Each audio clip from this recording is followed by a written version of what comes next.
dear devotees, we'll continue with the Bhakti Shatak from doha number 15 tonight, page 30.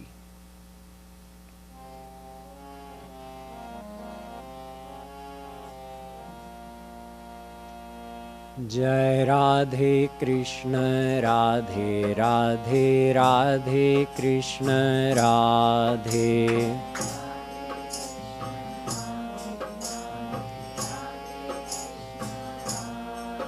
जय राधे कृष्ण राधे राधे राधे कृष्ण राधे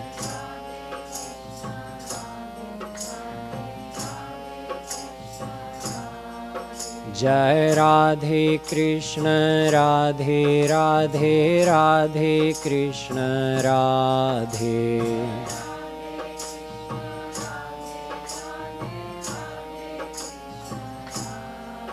जय राधे कृष्ण राधे राधे राधे कृष्ण राधे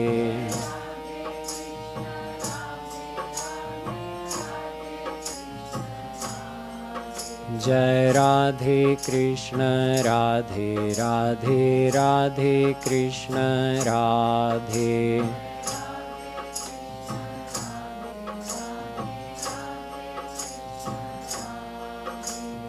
जय राधे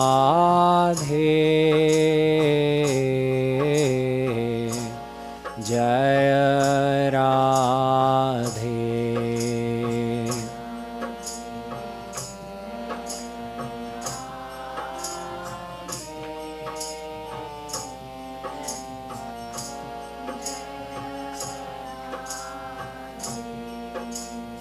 राधे जय राधे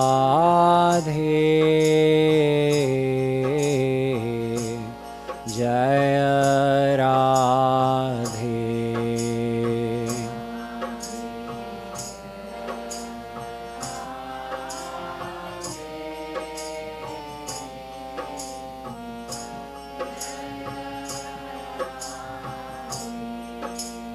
कृष्ण जय कृष्ण जय कृष्ण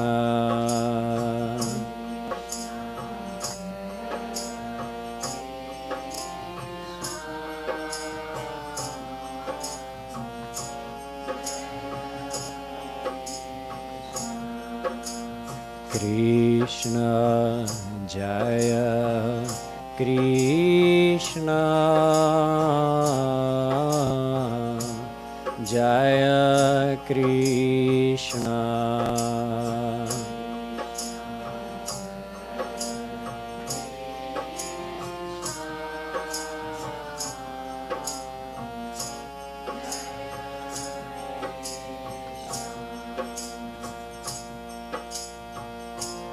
साचो दास न कबहु चाह पाचहु मुक्ति बलाय राधे राधे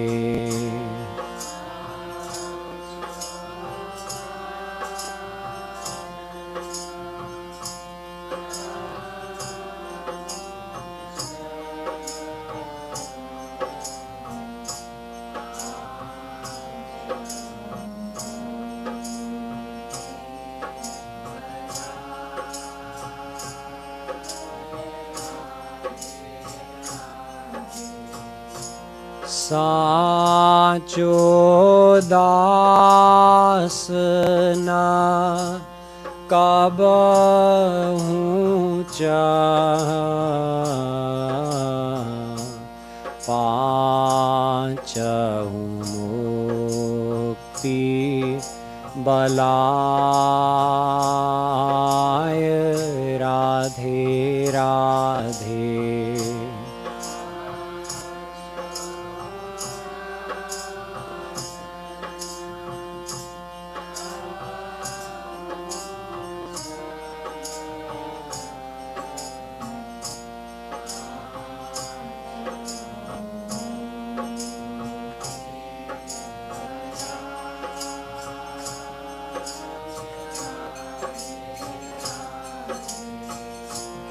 चाहै युगल सेवा सदा तीन सुख सुखी सदा राधे राधे।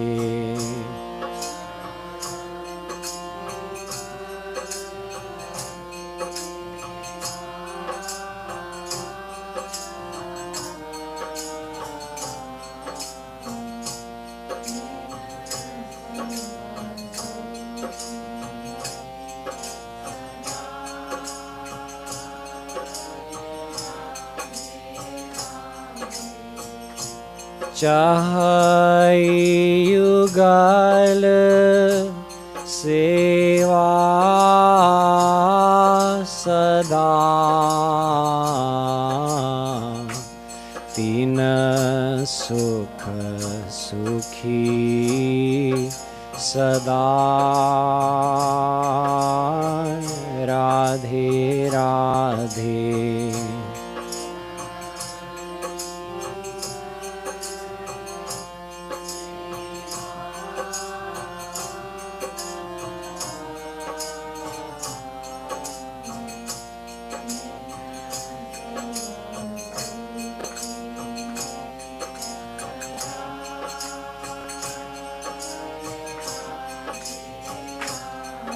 जय राधे कृष्ण राधे राधे राधे कृष्ण राधे।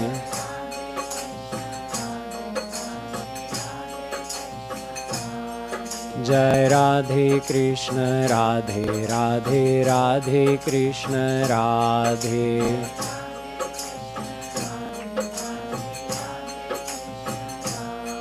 जय राधे कृष्ण राधे राधे राधे कृष्ण राधे।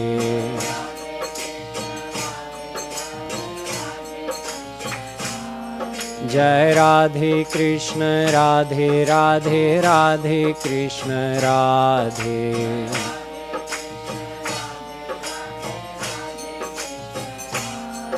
जय राधे कृष्ण राधे राधे राधे कृष्ण राधे।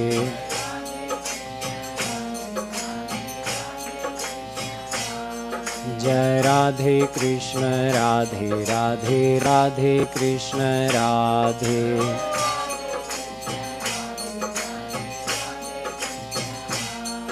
जय Radhe Krishna Radhe Radhe Radhe Krishna Radhe.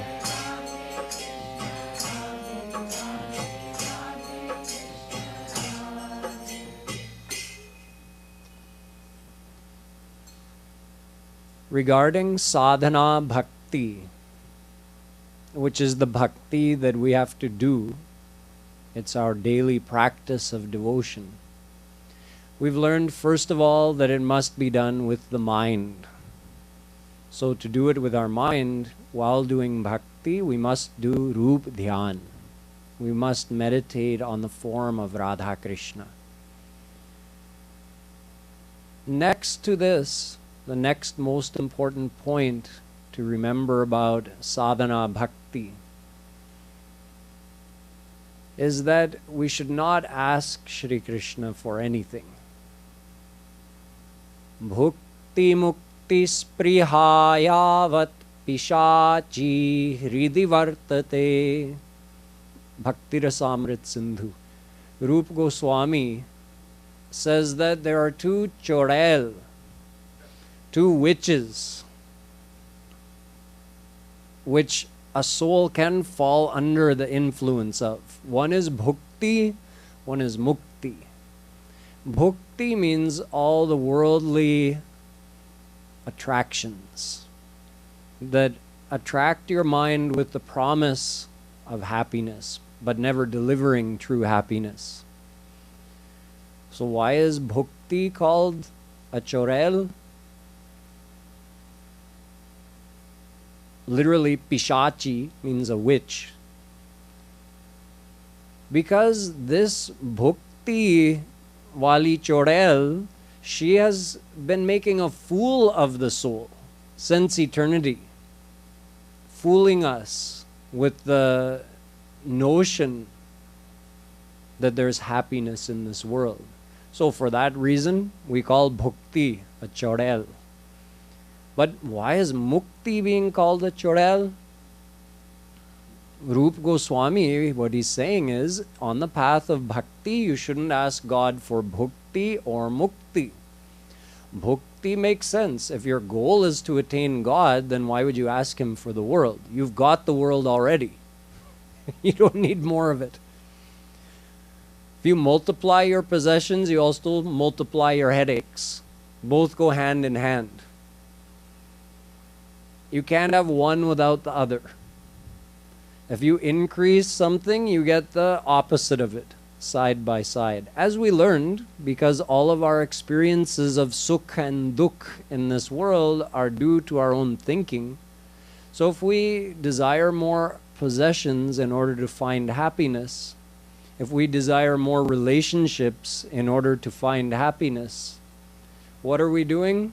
We're adding more attachments. Now I'm attached to this thing in the hope of finding happiness, and this and this and this person and that person. And what happens once that attachment is born in the mind? Then when I get the thing that I'm attached to, I feel happy.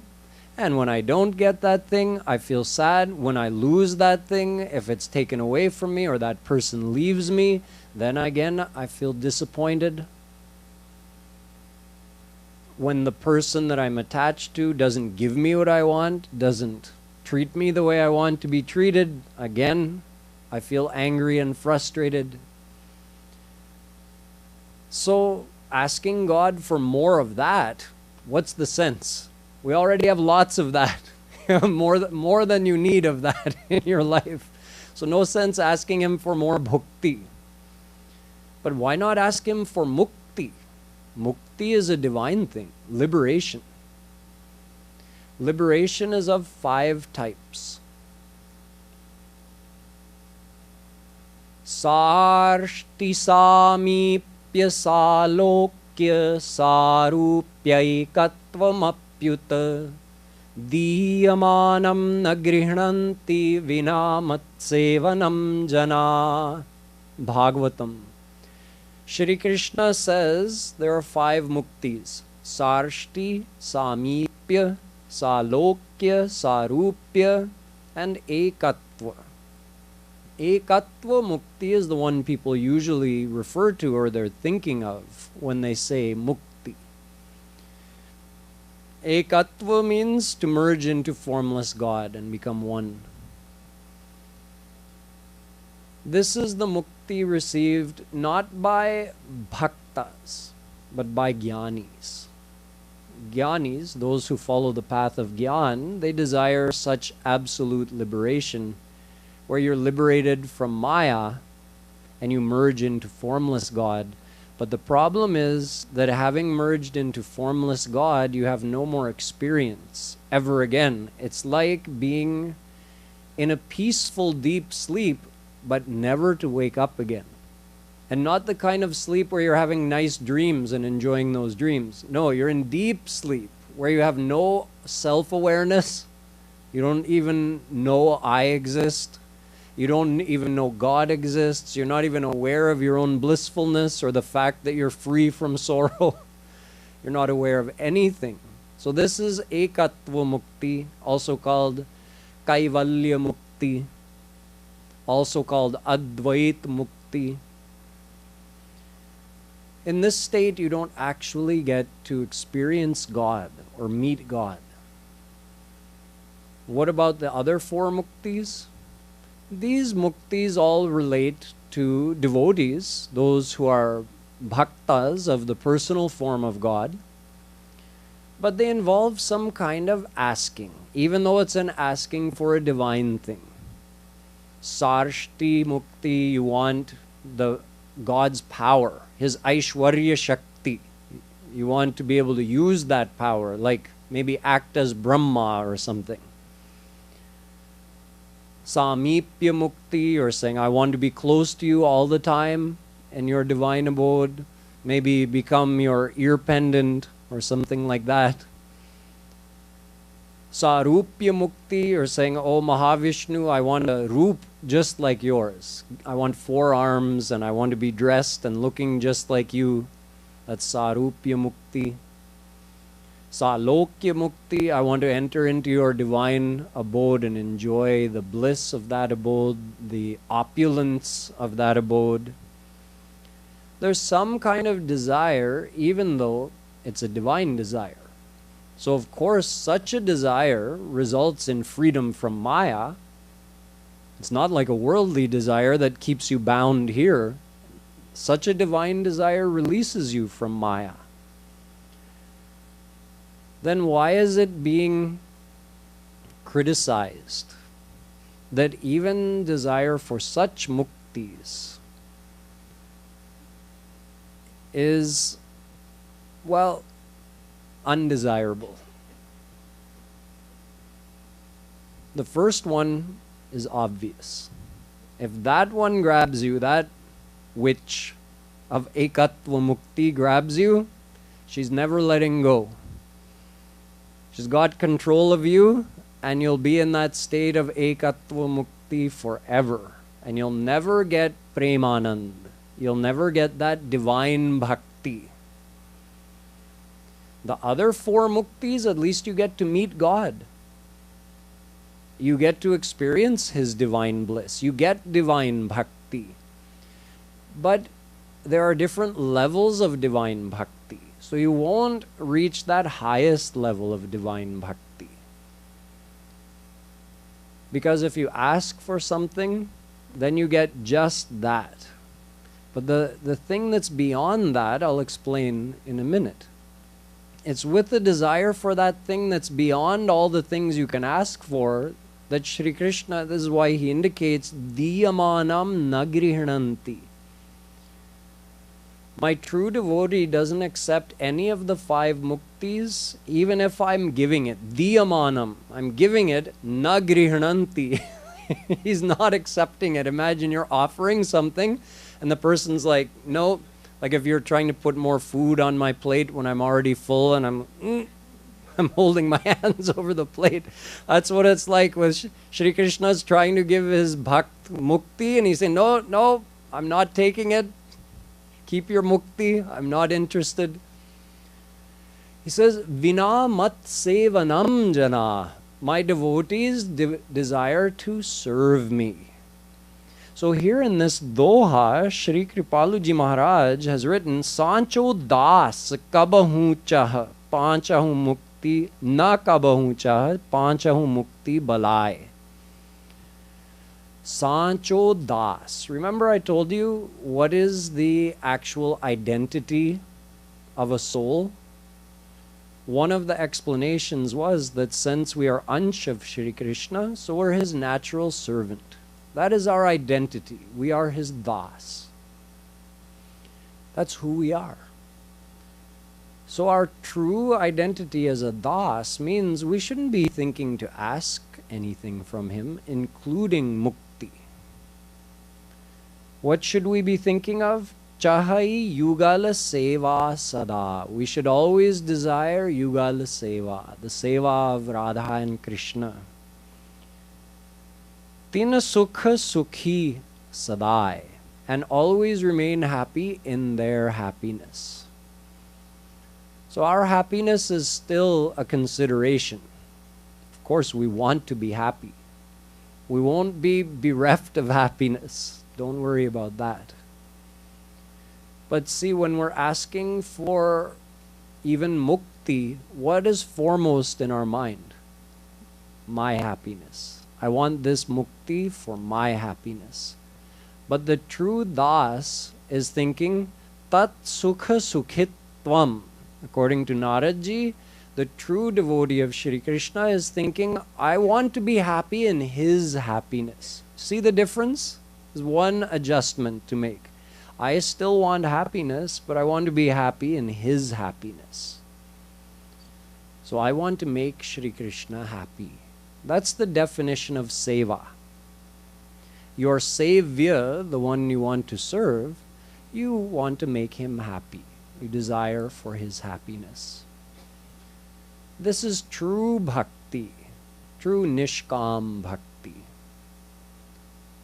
This is the core philosophy of Jagadguru Shree Kripalu Ji Maharaj. Shri Krishna Sukhaika Tatparyamayi Bhakti. He put it just in one phrase like that. Shri Krishna Sukhaika Tatparyamayi Bhakti. Bhakti which is done for the purpose of giving happiness to Shri Krishna, with the goal of becoming his true servant. Right now we have claim to the title of servant only because technically we're his ansh. But we can't say that we're actually serving him right now. What will we serve him with?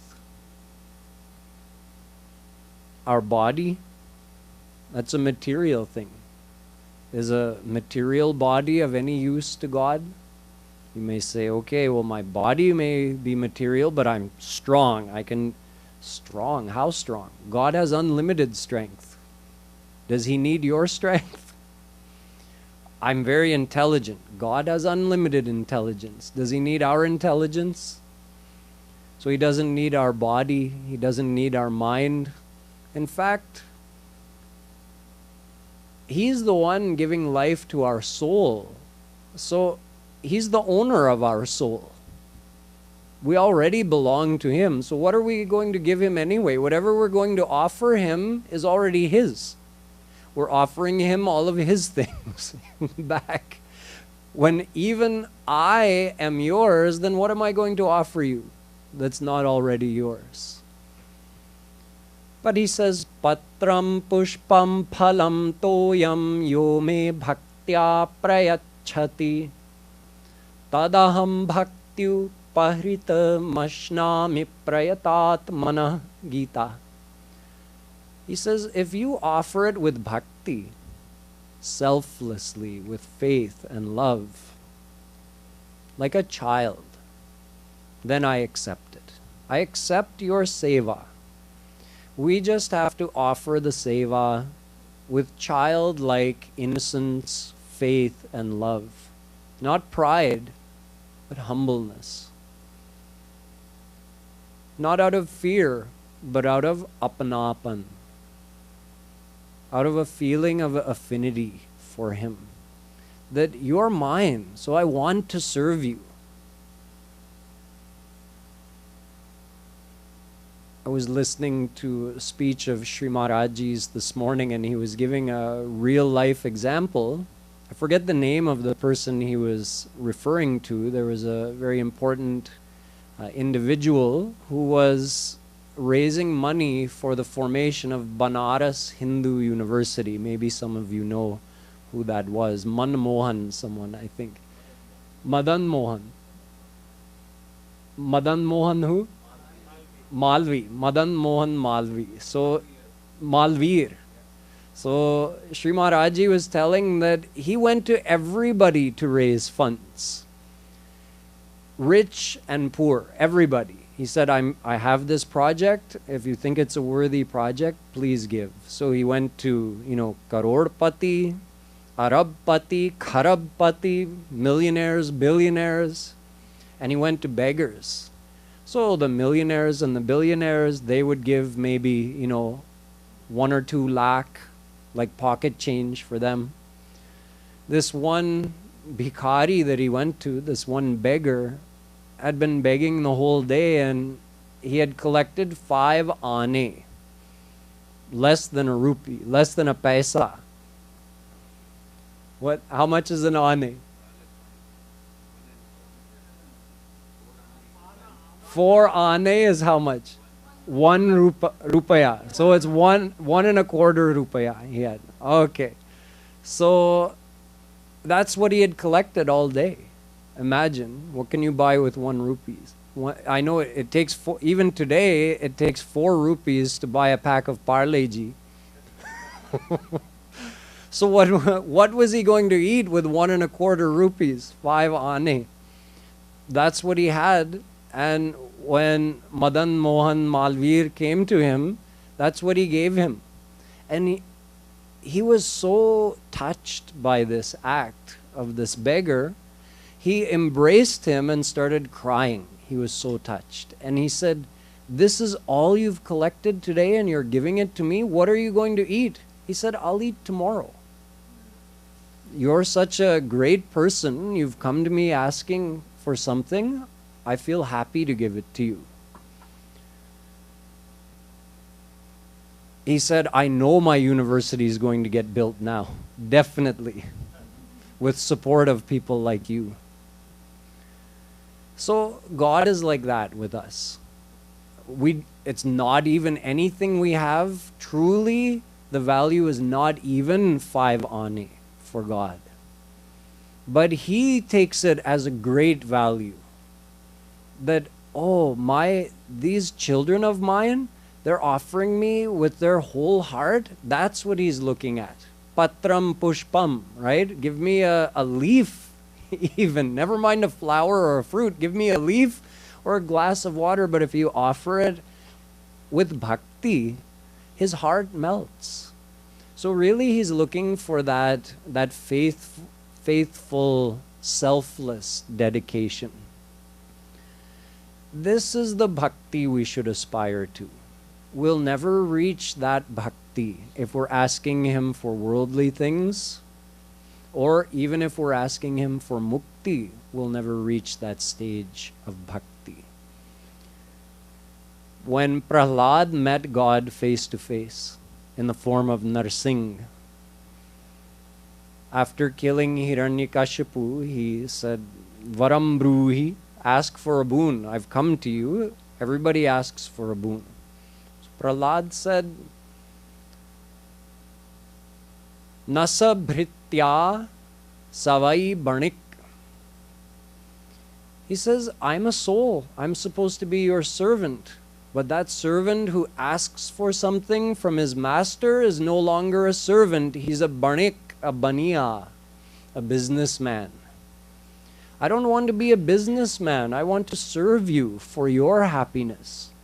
So, nonetheless, Bhagwan insisted that he ask for something. So, what did 7-year-old Prahlad ask for? Kamanam hridya sanroham bhavatastu vrine varam. Bhagavatam. He said, "Make my mind such that I never ever think of asking you for anything ever again. That's what I want from you." So it's for this reason that Sri Maharaji with this doha is highlighting the importance of this. The first thing we learned about bhakti, it must be done with the mind. You must do roop dhyan, no matter what form of physical devotion you're doing. Now, number 2, don't ever ask Him for bhukti. Don't ever ask Him for mukti. Just ask Him for His seva. I want to do your seva, and that too for your happiness. Not like that kind of seva that, well, I like cooking for you, but I'm not hungry. I'm thirsty. Can you bring me water? But I want to make you pakoda. I want to do the seva of making you pakoda, but I'm just thirsty for some water. No, I made this with so much love. Please eat my pakoda. Well, seva nahi hai. So seva is tat sukha sukhitvam, for His happiness, serving Him for His happiness, and then being happy in His happiness. And that happiness is the highest of all. That is actually the highest state of divine bliss, that state of nishkam bhakti. So the next doha also tells more about this nishkamta, so we'll sing further ahead.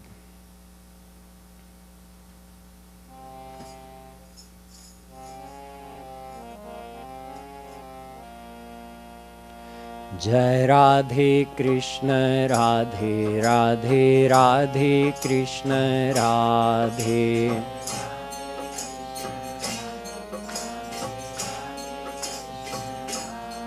जय राधे कृष्ण राधे राधे राधे कृष्ण राधे।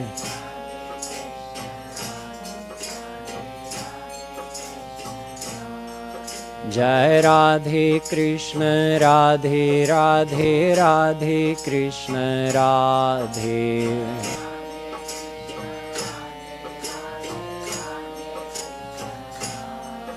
जय राधे कृष्ण राधे राधे राधे कृष्ण राधे।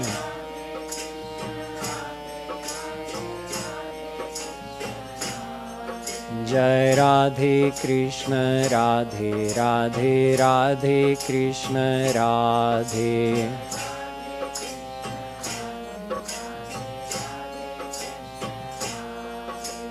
जय राधे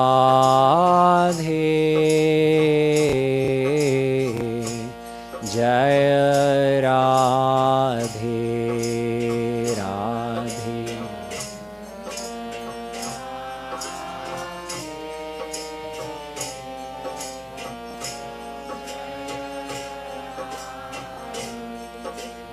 कृष्ण जय कृष्ण जय कृष्ण।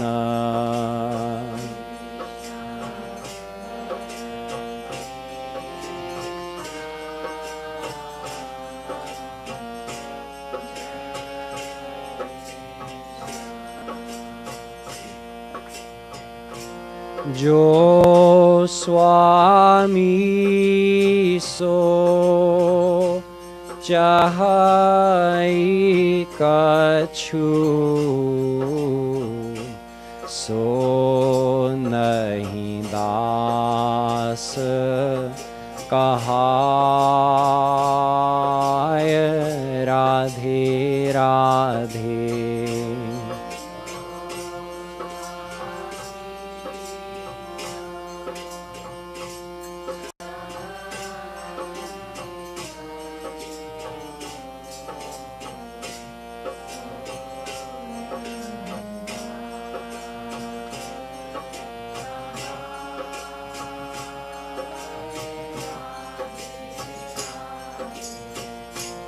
जो स्वामी सो चाहई कछु, सो नहीं दास कहाय। राधे राधे।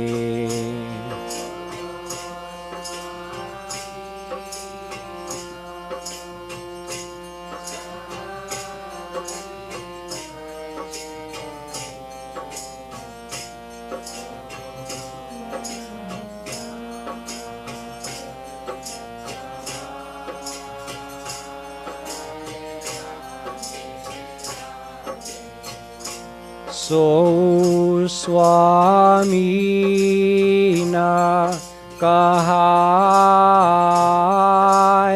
जो दास ही आस लगाय। राधे राधे।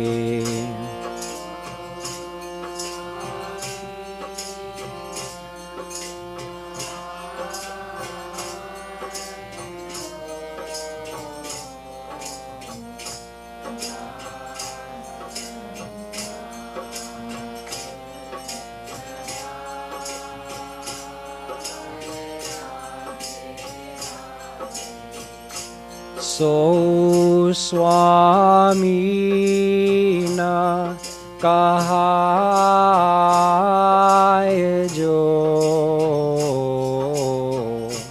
दास ही आस लगाय। Radhe Radhe.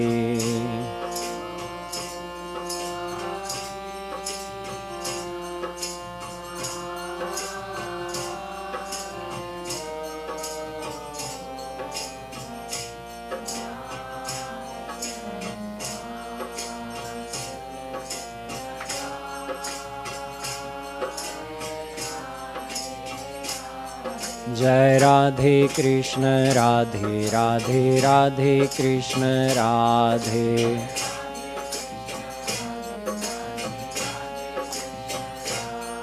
Jai Radhe Krishna Radhe Radhe Radhe Krishna Radhe.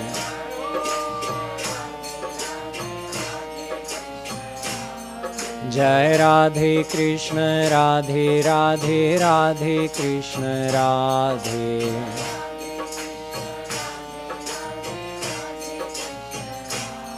Jai Radhe Krishna Radhe Radhe Radhe Krishna Radhe.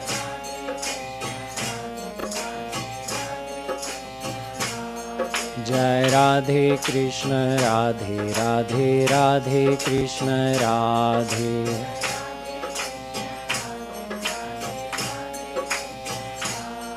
Jai Radhe Krishna Radhe Radhe Radhe Krishna Radhe.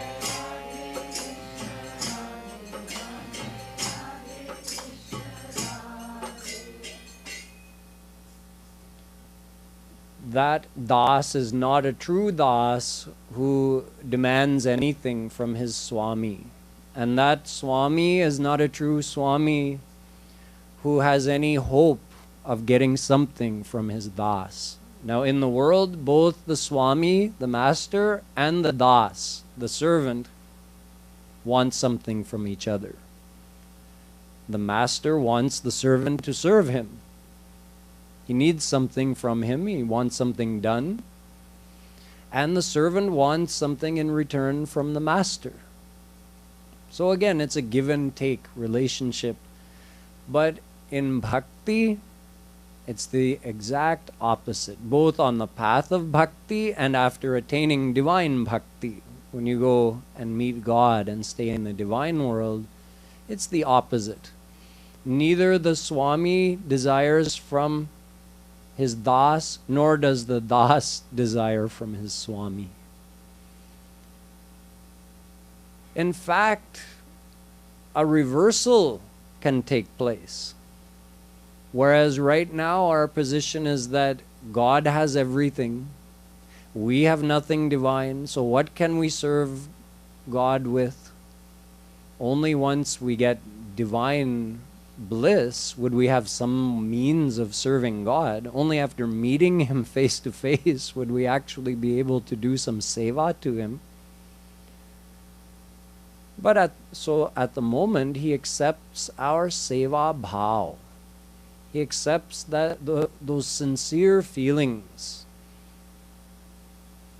that desire to serve is what melts his heart, even though we actually don't have anything to serve him with. But after meeting God,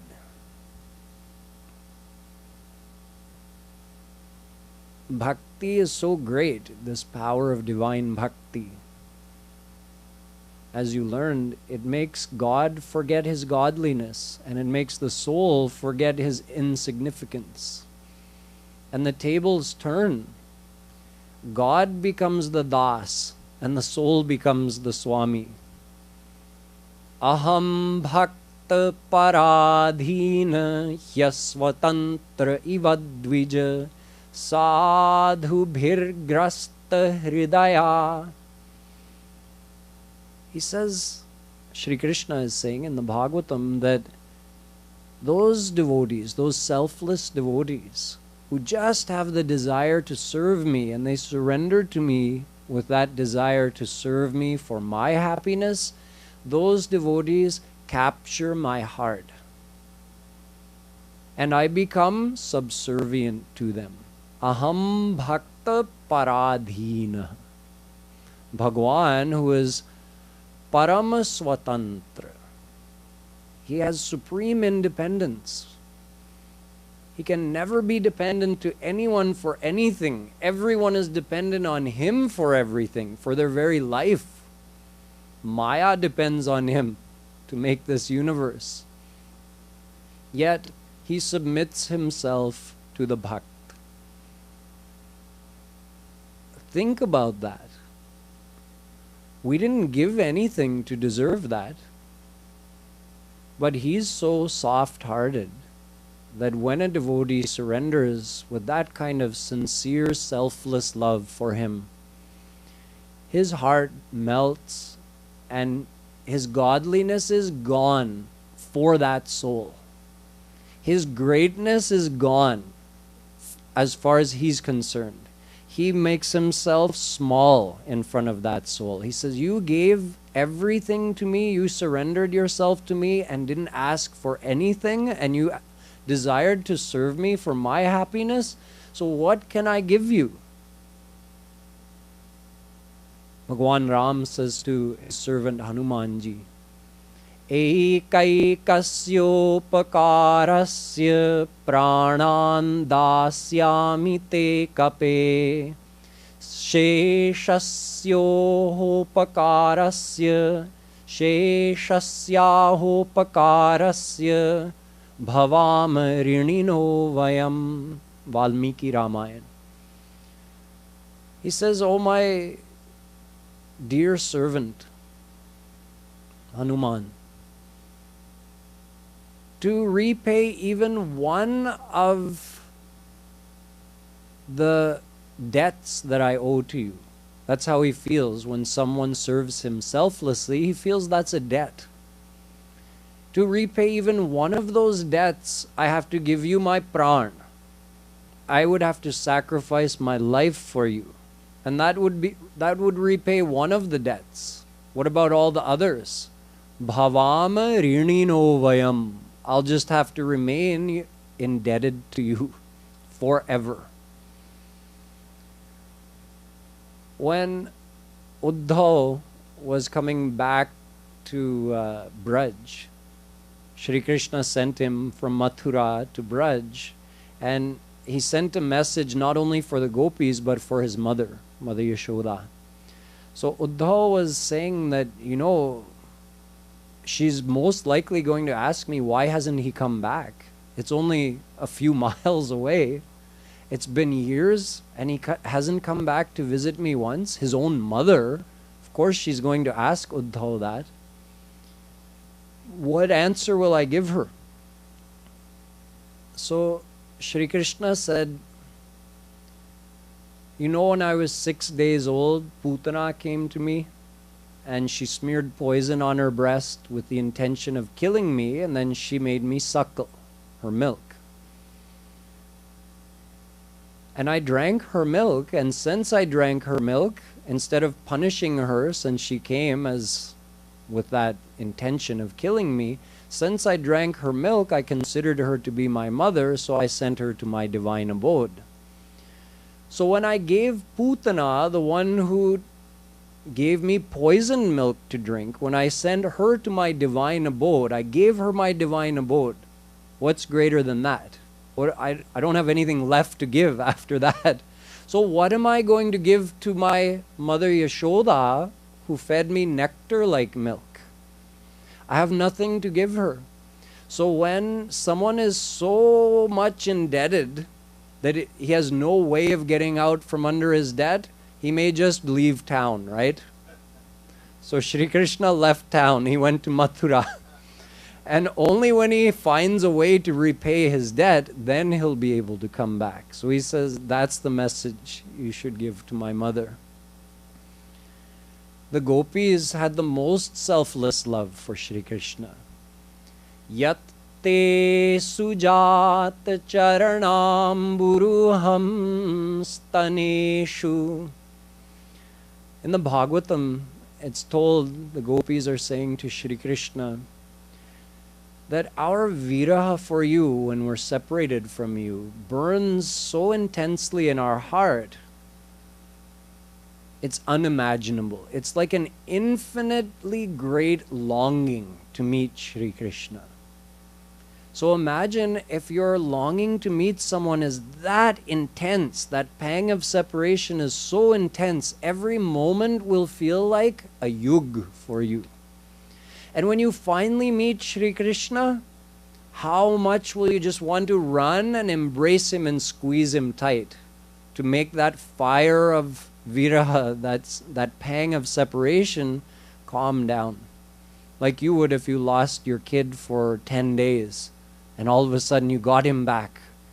You'd squeeze him so tight he'd probably start, Mom, it's too hard. You realize, oh, I forgot. That's just with a little bit of material longing in material love. Imagine the gopis who experience unlimited bliss in meeting Shri Krishna and also have unlimited feeling of separation when apart from him. They say, oh Shri Krishna, when we meet you, to calm that fire of separation in our heart, we take your lotus foot and we put the sole of your foot on our chest like that, and it calms, it cools that fire of separation and we feel better. But when we do so, we put your foot very carefully. Bhita Shanai. Bhita means we're afraid that if we do it too hard, it may hurt your foot. So we do it very carefully. Who puts someone else's happiness in front of their happiness like that? Only the gopis. Yatha Braja Gopika Nam. Naradji, when he was asked to describe this state of bhakti, first he said, Anirvachaniyam Prema Swarupam. Narad Bhakti Darshan. It can't be put into words.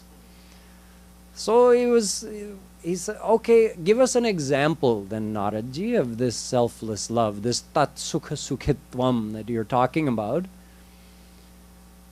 Who is the best example? He said, Yatha Braja Gopika Nam. The gopis are the only topmost example of this selfless love. So Shri Krishna says to the gopis as well that even if I lived for a Dev Ayu, life of the Devtas, see, when Shri Krishna comes here on earth, he only stays for a normal lifespan. So at the end of Dwapar Yuga, he stayed for 125 years. That's it. But the Devtas, they live for tens of thousands, hundreds of thousands of our years, even millions of our years. So he says, even if I lived, even if I stayed here for a life of a Devta, even then I couldn't repay my debt to you. So I will just remain indebted to you forever. This is what happens if you don't ask him for anything. You just want to serve him. Think of that like the key that unlocks the treasury to everything. If the king comes to you and says, I'll give you anything you want. See, I have this treasury. Pick anything out of here. I'll give it to you. What will the intelligent person say? They'll say, I want the key to the treasury. And I can come and take whatever I want, whenever I want. So that selfless bhakti is the key to the treasury. If you have that, he's yours. There's nothing he can hide from you. That's why muktim dadasi karhichit smana bhakti yogam Bhagavatam. Veda Vyasji says that's why he hides that key behind his back. He's very quick to give mukti. Oh, you asked me for one of the 5 muktis? It's like, phew, great. I won't have to be indebted to this soul. I won't have to become paradhin to this soul. See, what did he tell Kagbhushundi? Ask for anything. Ask for wealth, aparanidhi. Ask for siddhis, yogic siddhis. Ask for moksha. And Kagbhushundi said, Aviral bhakti vishuddha tava shruti puran jehi gava. I want that aviral vishuddha bhakti, which is sung about and praised in all of the Puranas, Vedas, all the scriptures. That's what I want. In other words, I want the thing you're hiding in your back pocket. You're holding all these things out to me. Why don't you ask for this? Why don't you ask for that? If I ask for that, then you'll be happy, like, okay, my work is done here. But if I ask for that aviral bhakti, that divine selfless bhakti, then you're mine forever. So if someone has a true guru that gives them true tattva gyan, tab Thakur ji घबराते हैं उनके आगे. अब क्या करूं? ये कुछ नहीं मांग रहा है मुझसे, इसका दास बनना पड़ेगा मुझे, इसको सही गुरु मिला है. So we want that kind of bhakti. Just say, Thakur ji घबराएंगे. That what can I do? This soul isn't asking me for anything. I'm going to have to give my own self to him.